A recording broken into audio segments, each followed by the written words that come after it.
কি পরিমাণ বা কি ধরনের সম্পত্তি থাকলে কোরবানি ওয়াজিব হয়? ওলামায়ে হানাফির মতে কোরবানি ওয়াজিব সচ্ছল মানুষের উপরে। সচ্ছলতার সংজ্ঞা কি?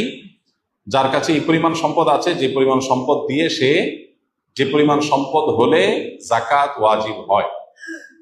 জাকাত ওয়াজিব হয় যে পরিমাণ সম্পদ হলে 52.5 ভরি রূপা বা তার সমমূল্য, এটা যদি মানুষের কাছে ক্যাশ থাকে, ব্যাংকে থাকে, ব্যবসা মাল আকারে থাকে, জাকাত যোগ্য সম্পদের মালিক যদি কেউ হয়, জাকাত তো আবশ্যক হয় 1 বছর থাকলে, এটা 1 বছর থাকা জরুরি না।